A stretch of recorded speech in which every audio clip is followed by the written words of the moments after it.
السلام علیکم ورحمۃ اللہ تعالی وبرکاتہ۔ اللہ رب العزت سے یہ امید ہے کہ آپ لوگ بخیر ہوں گے۔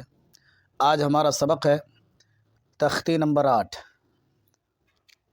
آج ہمارا سبق ہے تختی نمبر 8 اور پڑھانے کے اعتبار سے سبق نمبر 12 تنوین و نون ساکن۔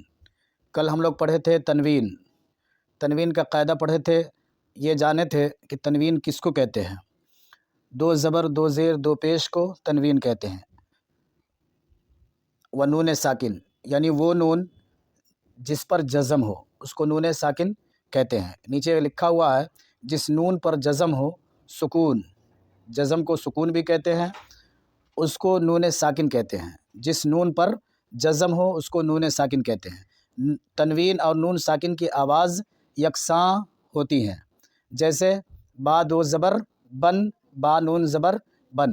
آپ حضرات تنوین کو اور نون ساکن کو اچھی طرح سمجھ لیں۔ کل پڑھے تھے دو زبر دو زیر دو پیش، اس کا نام تنوین ہے، اس کا نام تنوین ہے۔ خوب اچھی طرح اس کو دھیان میں رکھیں کہ اس کا نام تنوین ہے۔ یہ حرف کے اوپر دو زیر ہوگا یا دو پیش ہوگا یا دو زبر ہوگا، وہ تنوین کہلاتا ہے۔ اور نون ساکن دونوں کی آواز یکساں ہوتی ہے، ہم نے پڑھا یہاں۔ پھر اب ہم اس کی مشق کر لیتے ہیں، دیکھ لیتے ہیں کہ یکساں کیسے ہوتی ہے آواز۔ جیسے یہاں لکھا ہوا ہے تا الف دو زبر تن، تا الف دو زبر تن، تو یہ الف نہیں پڑھائے گی، جب ہم یہاں وقف کریں گے تب یہ الف پڑھائے گی۔ تا دو زبر تن اصل میں ہے تا دو زبر تن، اور آگے دیکھیں تا نون زبر تن، دونوں کی آواز ایک ہی طرح لکھ لی۔ جیسے تا دو زبر تن، تا نون زبر تن، تا دو زیر تن، تا نون زیر تن، تا دو پیش تن، تا نون پیش تن، سا دو زبر سن، سا نون زبر سن، سا دو زیر سن، سا نون زیر سن، سا دو پیش سن، سا نون پیش سن۔ ایک ہی طرح دونوں کی آواز نکلتی ہے۔ آگے اور تھوڑا ہم مشق کر لیتے ہیں۔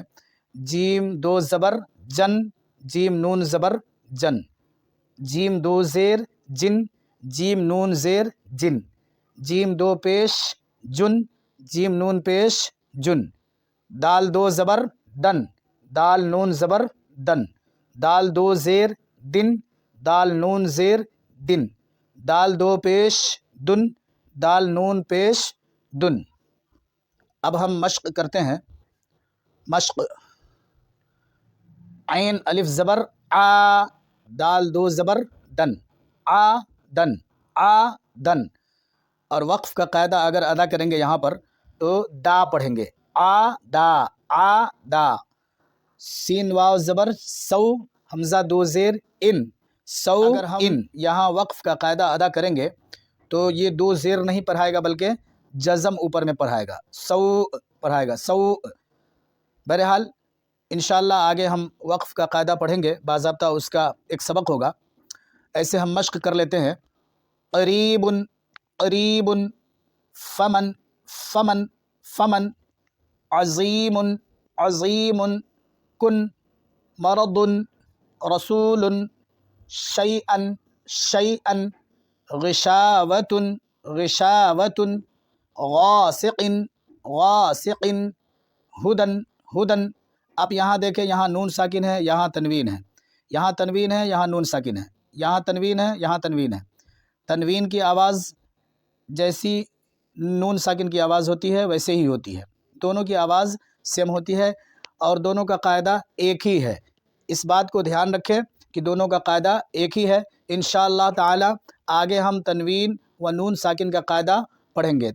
تنوین و نون ساکن کا قاعدہ آگے ہم پڑھیں گے، چونکہ تنوین و نون ساکن کے 4 قاعدے ہیں، جیسے اظہار، اخفا، ادغام، اقلاب۔ یہ چاروں قاعدے انشاءاللہ آگے یکے بعد دیگرے ہم پڑھیں گے۔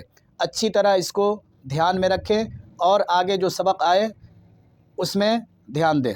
السلام علیکم ورحمۃ اللہ تعالی وبرکاتہ۔